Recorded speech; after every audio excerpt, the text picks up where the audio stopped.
Hi, I'm Dr. Michael Moritz. I'm a pediatric nephrologist. I'm a professor of pediatrics at the University of Pittsburgh School of Medicine, clinical director of pediatric nephrology, and a medical director of pediatric dialysis and kidney transplant program. I'm going to be the moderator for this very interesting session on focal segmental glomerulosclerosis. Your speaker is Dr. Abdallah Geara. Dr. Geara is an assistant professor of clinical medicine at the University of Pennsylvania.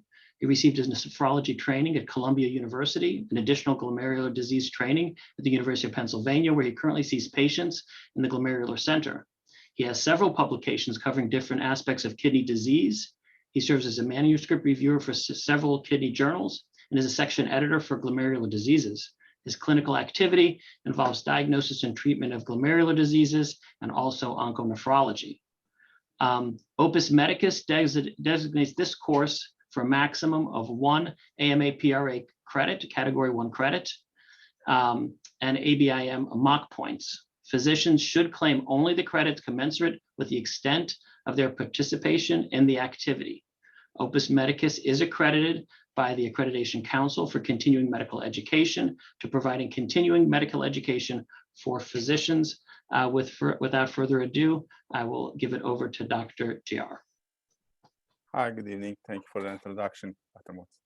So today, this evening, we're going to try to focus a little bit our discussion on focal segmental glomerulosclerosis and specifically management of complex patients. So these are my conflict of interest. None of them are relevant to our discussion today. Objective, my presentation will be split into two main parts. The first part, I'm going to review the recent KDIGO guidelines. As you know, the KDIGO guidelines for glomerular disease were published in 2021. It was promised, and the guidelines are supposed to be like a living document, and these guidelines will be updated. Unfortunately, the previous guidelines were 2012, and we had like a hiatus of 9 years between the first one and these guidelines. But hopefully from now going forward, we're going to have like this live document of KDIGO guidelines that will be continually updated because there is a lot of activity in glomerular disease. So that will be my first part. I'll stop a little bit for question after the end of the first part. And the second part, I'm going to review the therapeutic option available for complex patients. And in order to help us talk about this entity, FSGS, and the complex patient with FSGS, I'm just going to take you through the journey of a patient that I'm still seeing currently. I start seeing at the start of the COVID pandemic in 2020, spring 2020, he was referred to me for second opinion. So it's a 33-year-old male patient who was referred for evaluation of FSGS that was diagnosed by biopsy for second opinion. His past medical history, he's healthy except for obesity. His BMI were between 35 to 42 over the last few years, and he does have hypertension. Social histories are remarkable except for like ethnicity. He's Caucasian ethnicity, so he's white. The patient has a presentation with nephrotic syndrome. That's what the presentation was in his prior nephrologist.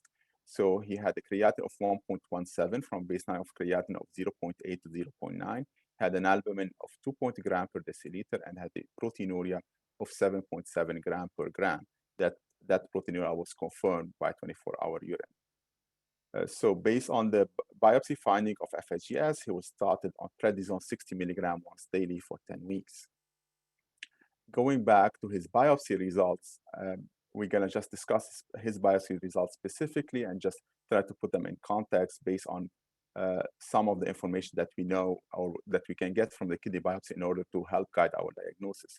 So these are the three sections of his biopsy, of his kidney biopsy results. So we know we have the light, the immunofluorescence, and the electron microscopy. On the light microscopy, he had 2 of 13 globally sclerotic glomeruli. And 3 out of the 11 that were not globally sclerotic has cellular lesion of FSGS. And I'm going to go back and explain what do we mean by this. But 2 out of 3 had cellular lesion of FSGS were located distinctly at the tubular pole of the glomeruli. And this is what we call tip lesions. So this is meaning that the FSGS, the lesion of FSGS, is forming towards where the proximal tubule start to originate from the Bowman space. And in addition, this patient did not have extensive tubular interstitial fibrosis. So these are the two important features from the light microscopy: the presence of a tip lesion and the lack of interstitial fibrosis. On the IF immunofluorescence, everything was negative, something that we do expect in FSGS. As far as electron microscopy goes, what we notice is severe loss of the foot process effacement, almost 100%.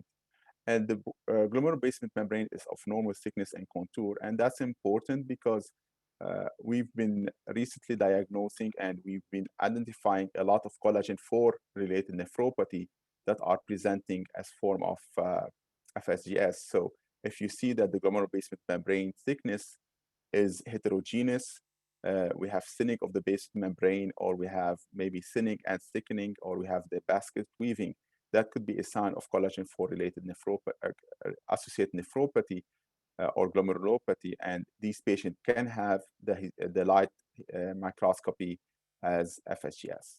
So just going back to our patient, he had FSGS lesion, focal segmental glomerulosclerosis with glomerular tip lesion variant. So my first poll question, and for the poll question here, there is really no correct answer.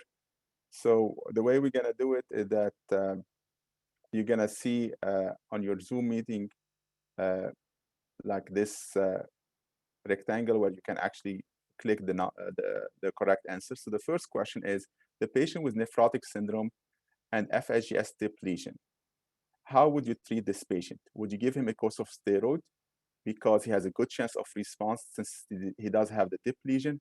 Would you give him tacrolimus and steroid to minimize steroid side effects? Tacrolimus monotherapy to minimize steroid side effects? Refer for bariatric surgery because you're not convinced it's a primary FSGS, you think it's secondary FSGS due to obesity, or none of the above? I'll give you like a few seconds just to answer this question.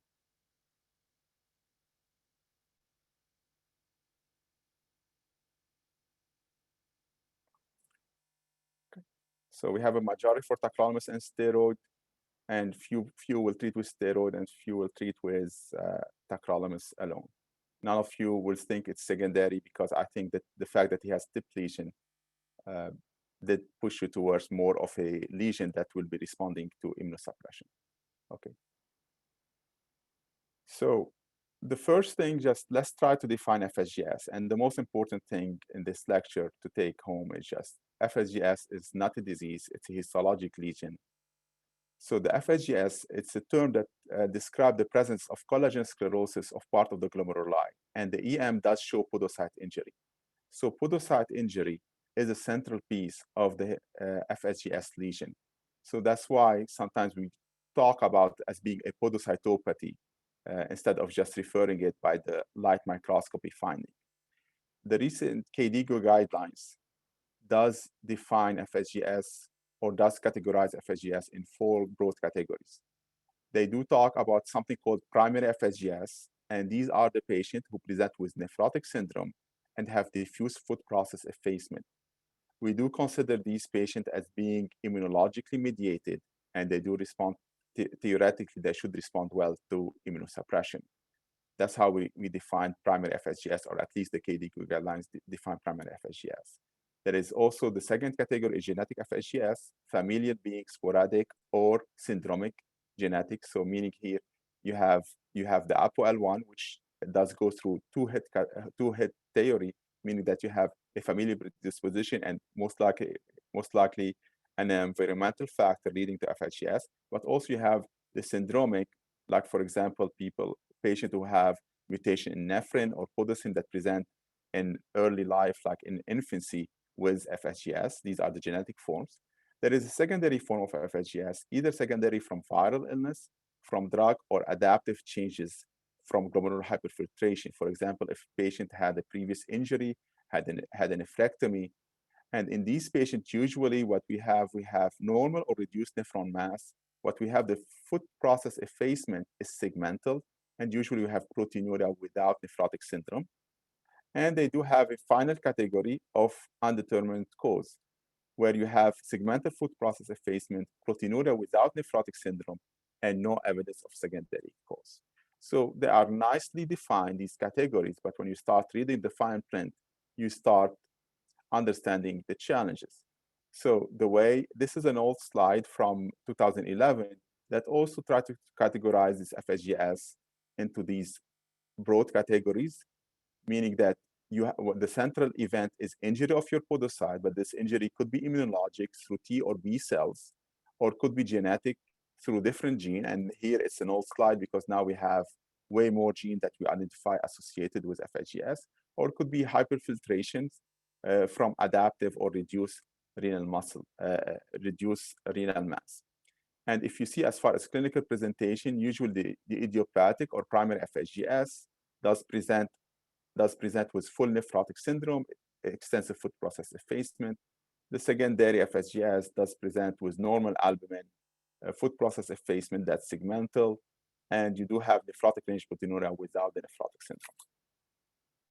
So we know this for a while, but unfortunately, again, when we read the fine print, this is where it does get messy. So when we're talking about viruses, for example, we know that there is an established relationship between HIV and collapsing FSGS. This is well established as being directly related as a causality.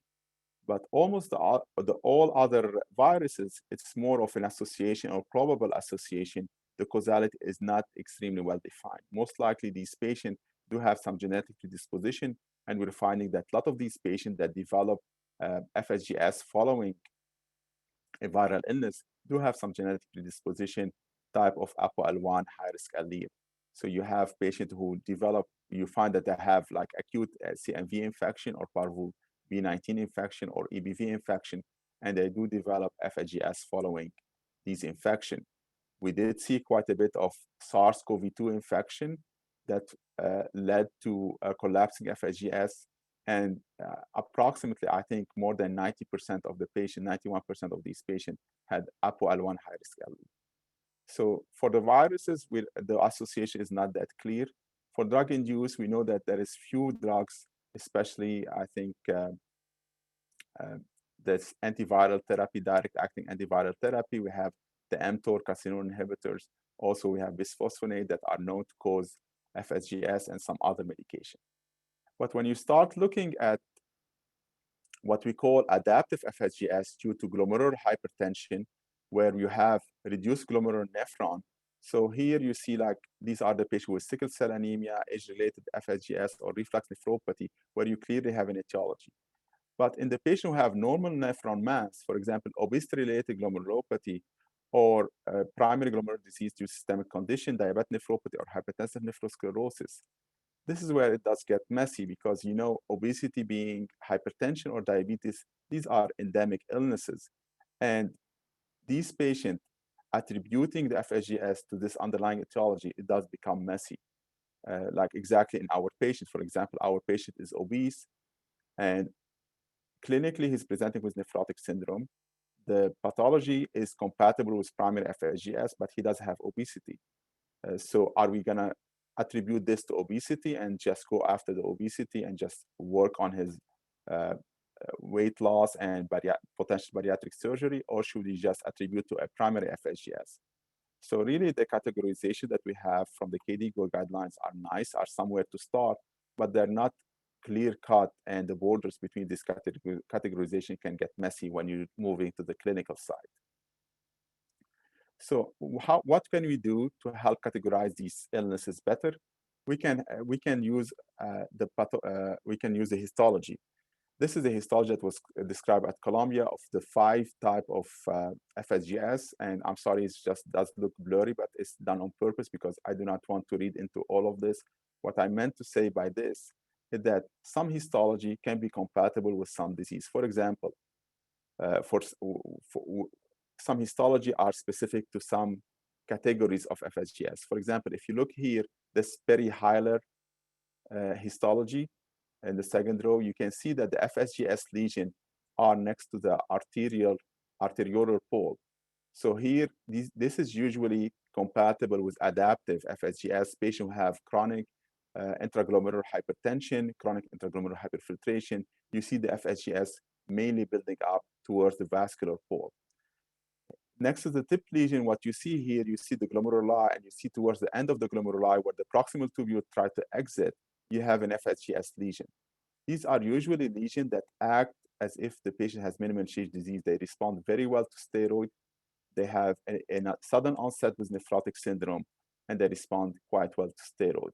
Collapsing FSGS are the ones that are associated with viruses and can be also primary. And you have the cellular not otherwise specified. These are entities that can be associated with either primary or secondary. So the histology can be helpful into defining what's the underlying pathogenic process. So what we have right now, as far as to categorize these patients, it's based on clinical, it's based on histology, and also it's based on response to therapy. So for example, so let's see these four categories. If we talk about primary FSGS, here we are thinking about mainly presumed permeability factor. These are sudden onset nephrotic syndrome. Usually they have very high level of proteinuria. On the light microscopy, what we see this FSGS lesion, but we don't see extensive fibrosis. So the interstitial fibrosis tubular atrophy is not that extensive. We do have a high level of food process effacement, more than 80%. These lesions tend to recur after transplant and tend to recur early after transplant. They do not respond well to renin-angiotensin-aldosterone blockers, and they do respond well to immunotherapy in general, and the genetic testing are unrevealing. If we talk a maladaptive FSGS, usually these patients have more of a chronic insidious presentation with proteinuria that's progressively worsening. Could be in the nephrotic range, but usually without nephrotic syndrome. And these patients tend to have an extensive level of interstitial fibrosis and chronic atrophy, tubular atrophy, and they do respond very well to RAS blockade. They do not respond to glucocorticoid. Actually, we might harm them by giving them glucocorticoid. There is also the genetic type of FSGS, which can be split into more the familial type of FSGS and the syndromic type of FSGS. And the presentation usually is with nephrotic syndrome in children, but some patients do present in adults, and they do have variable degree of chronic changes, and usually the genetic testing can be helpful in defining these entities. So I did build up this table, which is nice and colorful, and it does help you a little bit orient you into what category you should put your patient in based on clinical, histology, and therapy, response to therapy. And as you can see, I did on purpose put it as pluses and different strengths, different weight of pluses. The reason is because we cannot categorically say something does not exist in one of these entities. So each entity, there is some level of overlap with the clinical picture and histologic picture between different entities. If we go back to our patient, he did fulfill tons of the criteria that put him in the primary category of FSGS. He did present with nephrotic syndrome. He did have hypoalbuminemia. He did have extensive fluid process effacement. He did have the glomerular tip lesion, and he did not have glomerulomegaly that is frequently seen with obesity-related FSGS. So thinking about all of this, how are we going to treat this patient? So we did put him under primary or immune podocytopathy. If we would have categorized him as being of the other entities, usually in this situation, what we do, we treat the underlying etiology, if it's antiviral, discontinuing medication, or through GVHD, graft versus host disease. Usually we do manage the proteinuria with RAS blockade. We do genetic testing if we have like a genetic mutation, and we enroll in the appropriate clinical trial. Since we categorize or we define this patient as have a primary immune podocytopathy, the first line of treatment will be prednisone. Prednisone could be 1 milligram per kg per day or 2 milligram per kg every other day, with maximum dose 80 milligram or 120 milligram for 4 to 8 weeks. The guidelines do ask us to extend this period to 16 weeks in adult. I find very hard to extend or to give a patient prednisone 80 milligram for 16 weeks. The side effect profile will be horrible on these patients, and they usually do not tolerate that long of a treatment course. And if the patient is high risk of steroid adverse effect, the alternative regimen could be a calcineurin inhibitor plus lower dose prednisone. Usually you can use cyclosporin with a target trough level of 100 to 175, or tacrolimus with a target trough level 5 to 10 plus low dose prednisone. These are what the guidelines do tell us to treat our patient. So after 4 weeks, either the patient goes into the complete remission, the proteinuria does recover all the way to normal with normal creatinine, or partial remission or no response. If there is no partial remission or no response after 4 weeks, we should reassess how appropriate it is for the patient to receive additional immunosuppression. Does the patient have adverse effect? If the patient does develop a lot of adverse effect and the side effect of immunosuppression is not tolerable, the guidelines do encourage us to consider secondary etiology and to establish conservative management without additional steroids. If the patient can tolerate additional steroid, you can extend the treatment course of immunosuppression with high-dose steroid for 8 to 16 weeks. And if the patient does not recover, he would go into the conservative management without additional immunosuppression, or he would go into the tapering phase if he didn't respond to steroid. And the tapering, usually dose of prednisone, is over 6 months. For calcineurin inhibitor, we keep the high dose calcineurin inhibitor for 6 months, and then we taper it over additional 6 months for a total duration of 1 year of calcineurin inhibitor. Usually the clinical course after response to steroid could be either complete remission without any relapse or infrequent relapse. In the case of infrequent relapse, what we do every time the patient relapses, as long as they can tolerate, we can reestablish the same steroid course that was given for the primary illness or the primary presentation. If they develop steroid dependency or frequent relapsing phase, the treatment is usually with rituximab or cyclophosphamide, and you can see the dosage here for rituximab and cyclophosphamide. An alternative regimen utilizes calcineurin inhibitor. So, as a summary for our patient, we did start with prednisone. The prednisone he did not respond well to the prednisone after 10 weeks, and at 6 months he was tapered off the prednisone.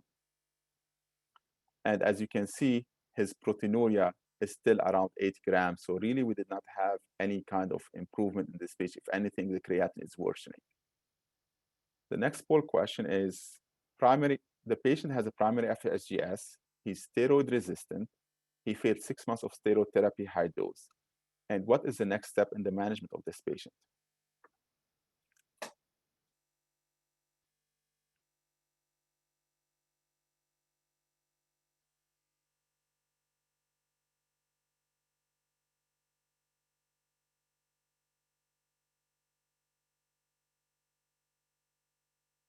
Okay, let me see the answer. So the majority did vote to give calcineurin inhibitor, cyclosporin, or tacrolimus.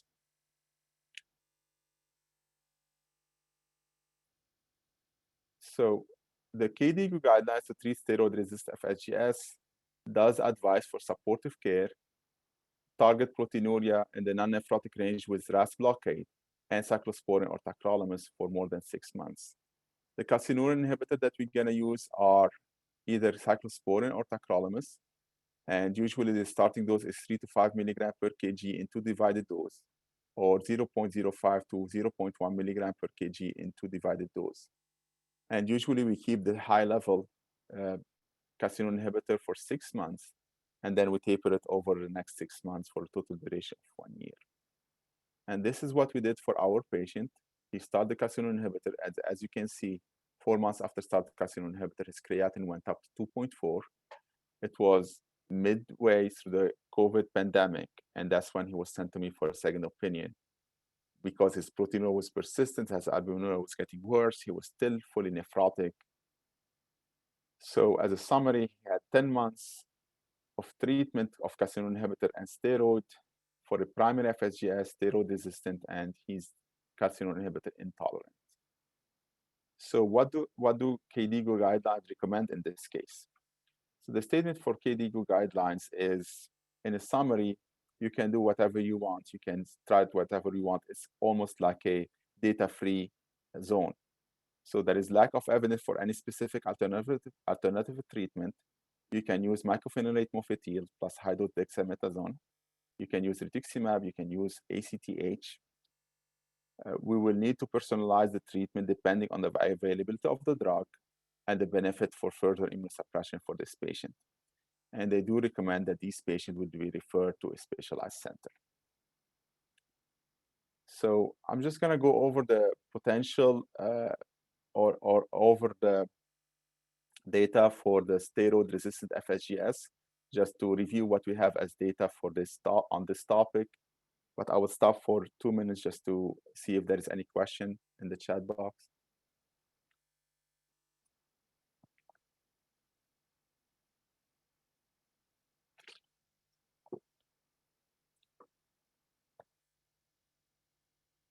Okay, it doesn't look like there's any questions at this time. Okay. So I'll move ahead and just review this second part of my presentation, which is trying to tackle about and review the data that we have on patients who are steroid resistant, unable to tolerate calcineurin inhibitor. What are the other options that we can give to these patients? So the first study that I'm going to share with you is the data from this NIH-sponsored trial for steroid-resistant primary FSGS patient that tried to randomize the patient to receive either calcineurin inhibitor plus prednisone or to receive mycophenolate mofetil plus prednisone and oral dexamethasone. The regimen of oral dexamethasone is very complex regimen, but bottom line that these patients were receiving a lot of steroids. Really, there was a lot of intolerance to these high regimen of steroid. The study was supposed to recruit 500 patients. It only recruited 138 patients. And overall, the result of the trial did show that partial and complete remission in both mycophenolate mofetil group and cyclosporin group were almost similar as far as eGFR trend and proteinuria trend. So the trial is negative in a way that it did not show superiority of any of the regimen over the other, but it did show as mycophenolate mofetil as being a potential option to treat these patients with very limited response overall and no superiority over cyclosporin. What about rituximab? Rituximab is a preferable answer for any case of GN that we present in our lectures. So when we ask what's the treatment for this patient, what's the next step, it seems that rituximab is always the right answer. Well, not in this case.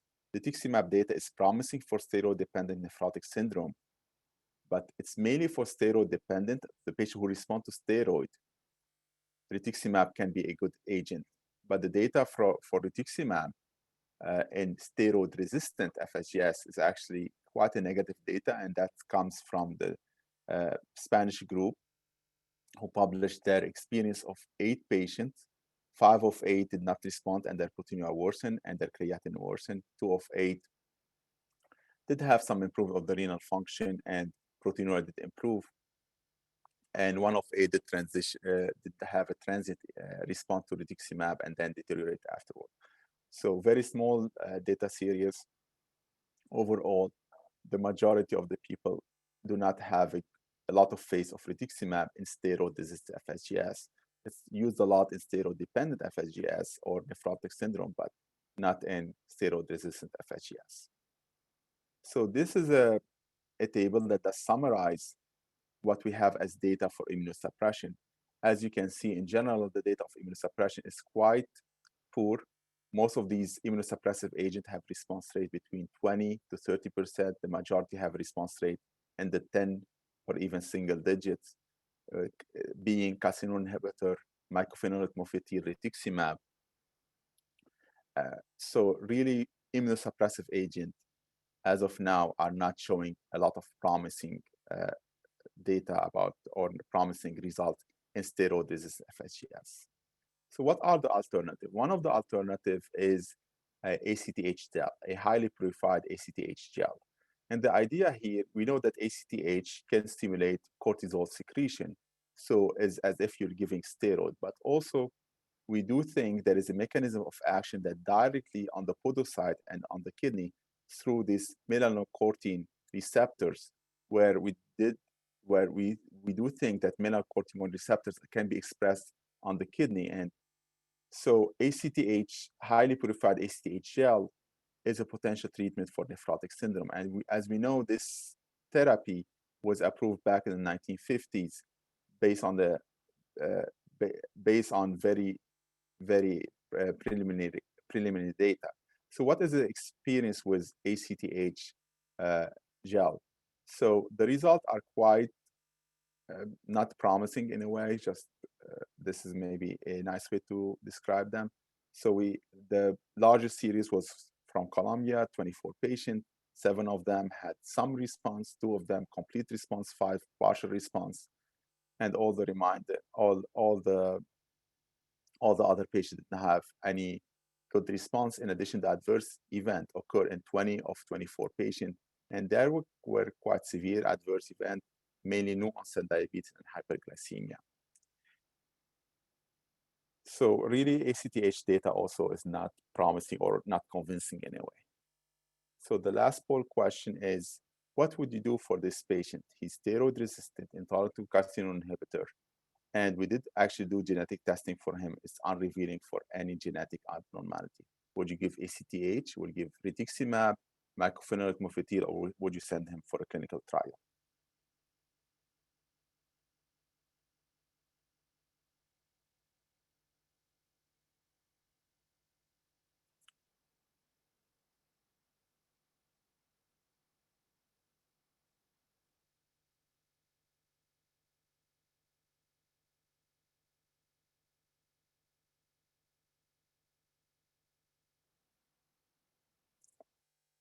Okay, so the majority will send this patient to a clinical trial.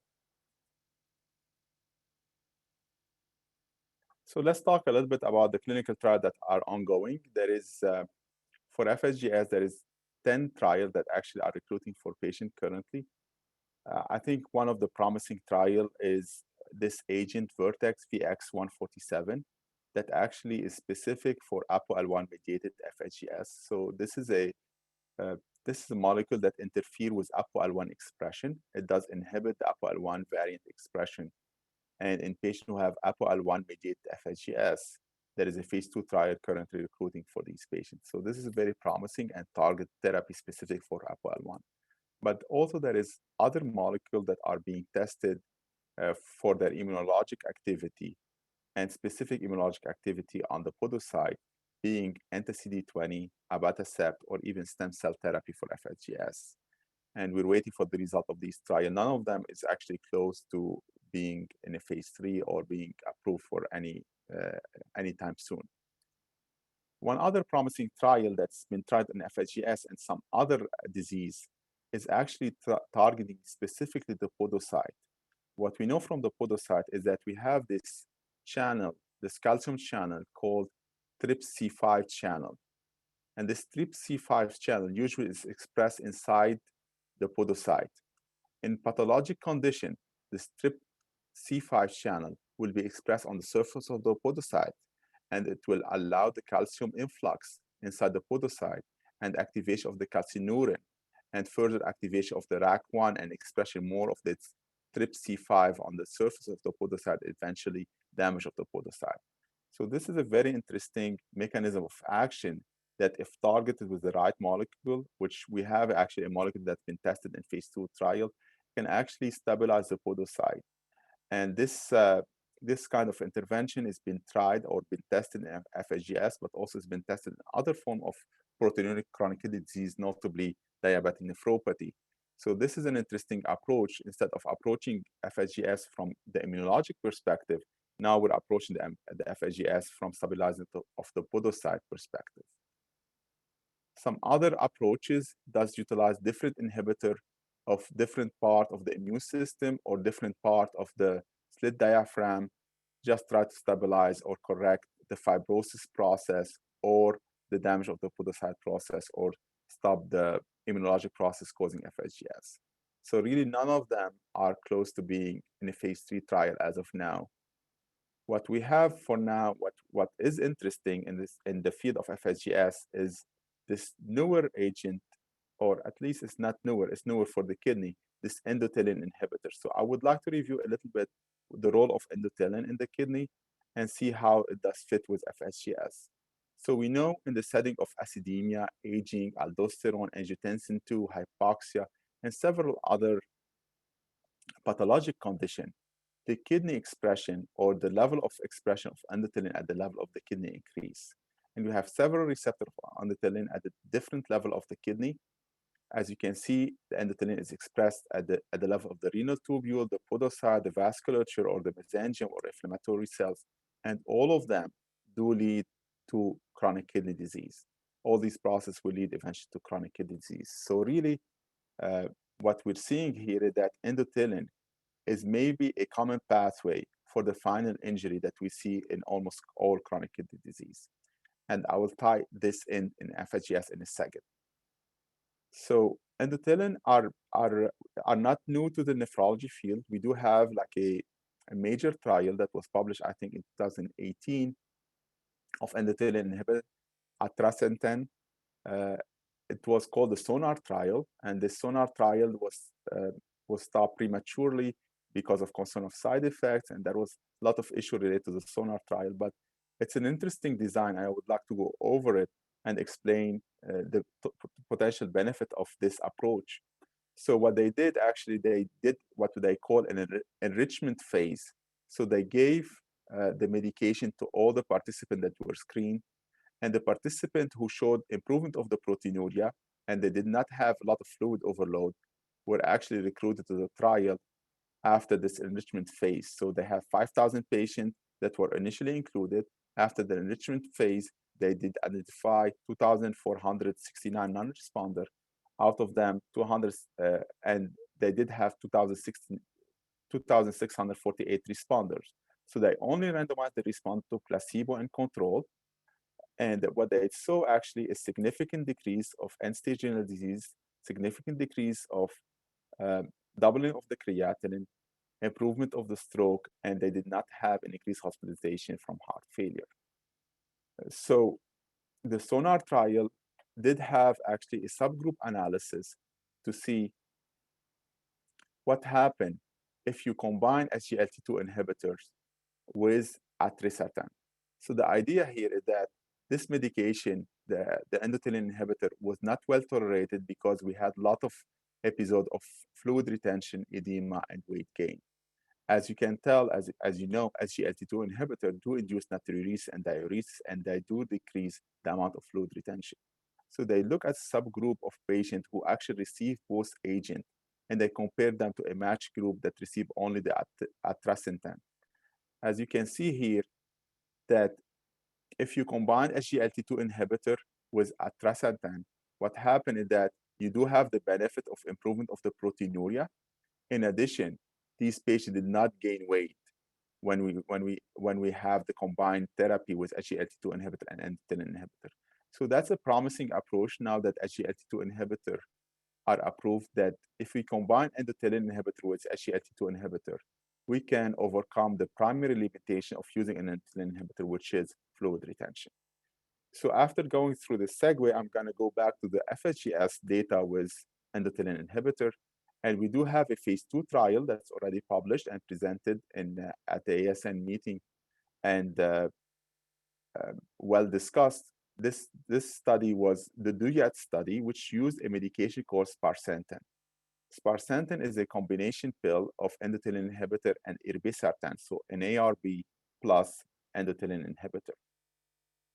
And in this randomized control trial, a phase 2 randomized control trial of 109 patients, what they showed is that these patients did have an improvement of their proteinuria up to 44% improvement of the proteinuria from baseline when they took sparsentan, and that was significantly better than actually using irbesartan alone.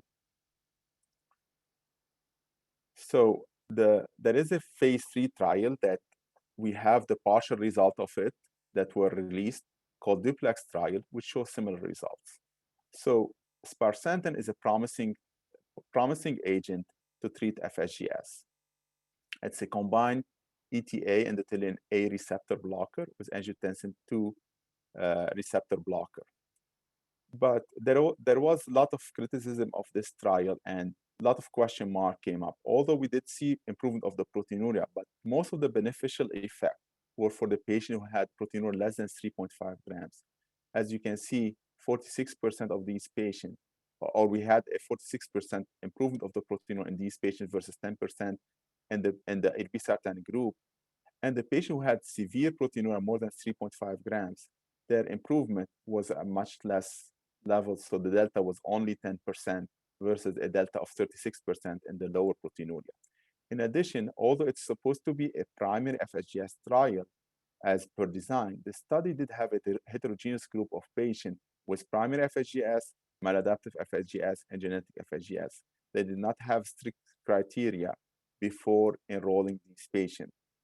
And also, there is questionable, this put into the question about the potential podocyte productive effect of sparsentan, because some people were argued that actually the beneficial effect was driven mainly by controlling the blood pressure in these patients, not actually a specific podocyte effect.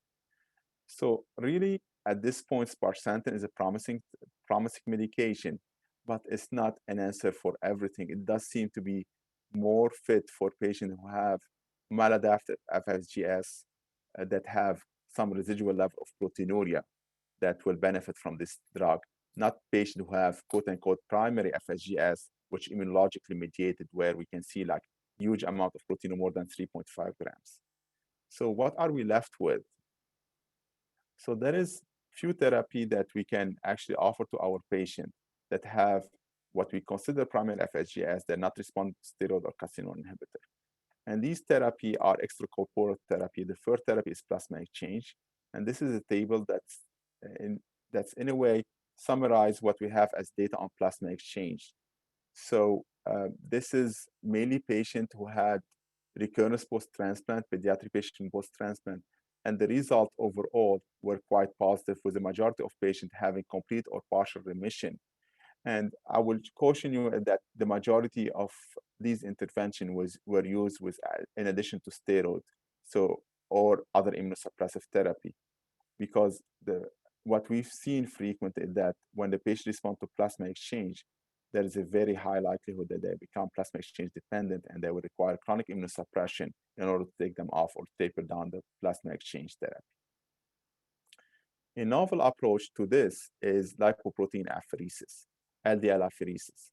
So LDL apheresis or lipoprotein apheresis is done commonly in the United States using the liposorber LA15 system. It is FDA approved since 1996.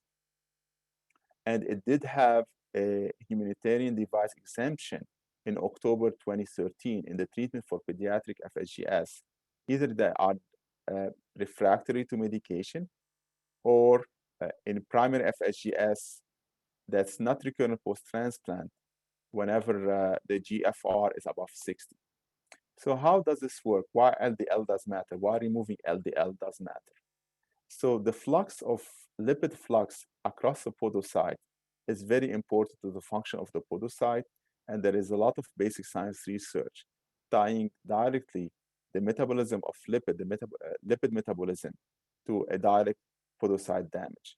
So there is several theory. We're not sure 100% how it does work exactly, but we think it does improve intracellular drug transporter, making these podocytes more responsive to immunosuppressive therapy, or even making the macrophages more responsible to immunosuppressive therapy. Also, removing LDL can improve the endothelial function. Also, it does reduce the level of vascular permeability factor, and also it can be anti-inflammatory effect through reduced level of LDL oxidation, C-reactive protein, intracellular adhesion molecule, or P-selective. How does the system work? As you can see, you need similar to what we do in dialysis or pheresis.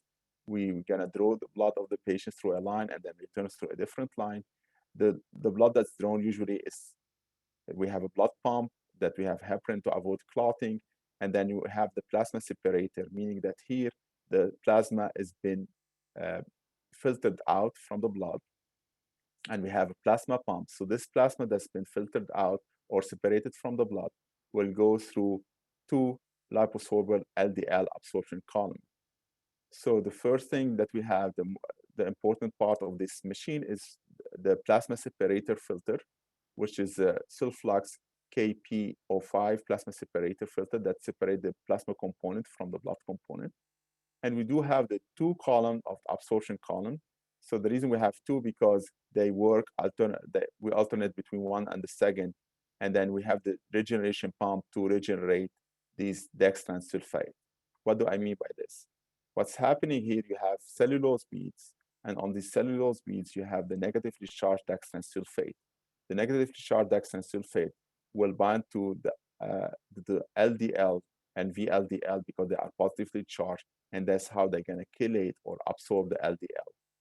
So that's what we're doing here. We're just removing the plasma, or we're just separating the plasma, and then we're taking the LDL from it, and then we return the plasma to the patient. That's what LDL pheresis means. So the way it's prescribed is performed 2 to 3 times a week for 4 weeks, and then 1 time a week for 6 weeks.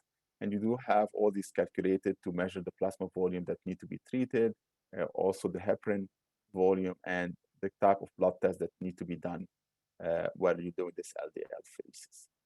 So what do we have as data on the efficacy of this treatment? So as you can see from the age of the patient, the majority of the data comes from pediatric patients, but we do have some series that report some results on some adult patients. Most of these settings were either recurrent FSGS or steroid-resistant FSGS. And as you can see from this table, the complete remission are in the range of like 2/3%. 2/3 of the patient do have some complete or partial remission. So really, from the published data, it does look quite promising. If we look in addition to what has been done in the United States, this is the largest case series here from the pediatric nephrology literature that looked at, I think there were 17 patients that were eligible. And in the studies, after exclusion from the studies of 6 patients because there was some protocol deviation, they were able to analyze only 7 patients that did meet all the criteria of inclusion, being eGFR higher than 60. And what they saw is that in these 7 patients that were analyzed, in general, the results were quite positive. Almost 2/3 of these patients did have a positive trend of their GFR, and 2/3 of them, or maybe half of them, did have an improvement of their proteinuria. And when you look at the FDA summary that was released recently last spring about this specific modality, also not a lot of data. They had only in this registry 23 patients. All of them were pediatric. They were able to analyze the data on 11 patients because they had a lot of no follow-up or patients who received 1 or 2 treatments, and they could not follow them up for 3 to 6 months. But overall, 5 of 8 patients did have complete plus partial remission. So where are we now with steroid resistance? So as a summary, what I presented to you is that FSGS is a histologic entity. It's nice to put it into categories, but really the categories do not have a clear delineation. The treatment of primary FSGS is based on immunosuppression. For steroid-resistant FSGS, calcineurin inhibitor offers some advantages, but in general, beyond a calcineurin inhibitor, it does seem to be a data-free area in a way. And the option that we can do, either enroll them in a clinical trial or consider extracorporeal therapy for these patients, being plasmapheresis or LDL pheresis. Endothelin inhibitor is a promising therapy. What I can tell you, although it does look quite gloomy what I presented, but really in glomerular disease in general, we do have a good outlook because there is a lot of activity in this field. Specifically, for example, an FSGS that was presented actually in ASN, this slide from NephCure in ASN, you can see the number of trials that are going on in the membranous nephropathy patient, in glomerular disease patient. And you can see specifically in FSGS, we have 10 trials. In IgA, we have 21 trials.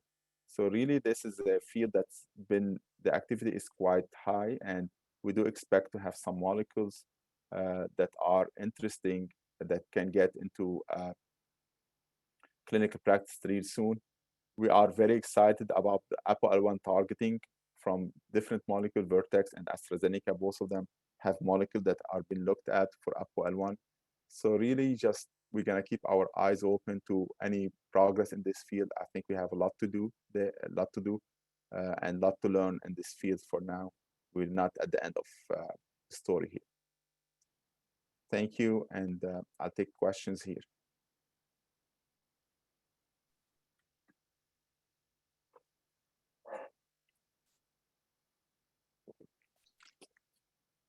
Dr. Geara, thank you for that excellent talk. Are there any questions yet? Going back to the first question in terms of how to treat the patient, about a quarter of the respondents said to use steroids, and about 2/3 of the respondents said steroids and calcineurin inhibitor. Which answer do you think is the right of those two? So I do think if someone is presenting with such a severe presentation, especially if you do expect that you're going to have a lot of problem with steroid toxicity at such a high dose, someone who's obese, my preference would be steroid with calcineurin inhibitor. Our patient was treated with steroids, but my preference, if I feel like this patient, if I think that the patient has all the criteria to respond to steroid, I will give him steroid and calcineurin inhibitor to avoid this toxicity of the high dose course. And my regimen will be like 0.5 milligram of prednisone per day, plus tacrolimus, trying to target the tacrolimus level 5 to 7, and just I will sustain this treatment for at least 4 weeks before tapering the steroid. And if they weren't obese, have you seen patients who respond to steroids and then you're able to taper them off without relapsing? A patient with FSGS? I mean, how likely is that to happen? I know that's the KDIGO guidelines, but how often does that happen that you have a patient with FSGS, you treat with steroids, you put them in remission, you taper them off, and then they do well with nothing? Well, I do have patients in my practice that are doing quite well. I can tell you that some patient, I can remember like a couple of patients off the top of my head that actually I was able to taper them off the steroid and they did not have any recurrence for until now. Like recently, I'm dealing with recurrence after 3 years off the steroid. So yeah, you can have like infrequent recurrence even with this FSGS lesion. So really, when I'm looking at nephrotic syndrome, being FSGS or minimal change disease, I do categorize them as both of them as being podocytopathy. So the podocyte is injured here. Having FSGS or minimal change disease might not mean that much if you are thinking about immunologic process injuring the podocyte. I think the approach should be similar by treating them with corticosteroid or calcineurin inhibitor. And if they do have recurrence, I tend to start rituximab and cyclophosphamide for them to avoid this recurrence. I can tell you my bias here is just the guidelines do ask us to wait for few recurrence before going to the rituximab or cyclophosphamide option. But usually after the first recurrence, I know that I'm gonna get into a lot of problem with a prolonged corticosteroid therapy. That's why I just try to see if I can get these patients rituximab or cyclophosphamide after their first recurrence, if I cannot take them off the steroid, or if their recurrence was quite short, like within like few weeks of tapering off the steroid. Very good. Are there any questions from anyone in the group? Anyone in the audience?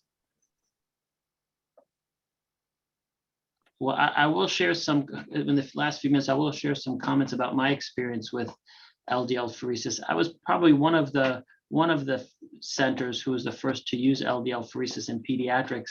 After the FDA approval, we started using it around 2014, 2015. We've done about 10 patients, and we've had this similar response rate as the literature, about a 2/3 response rate. And these patients are very, very difficult patients to treat, who would have likely lost their kidney without it. Some were transplants, some were not. Some interesting things to know about it is this is so much better tolerated than plasmapheresis, because you're not giving citrate, they're not having the nausea with it, you're not having to you don't replace it with plasma or albumin. So it's a much easier therapy, much better tolerated therapy, and those who have responded have not needed it again. It's remarkably, if they respond, it is a durable response. Very rarely do they recur, and if they do recur, they seem to go from being a steroid resistant to a steroid sensitive.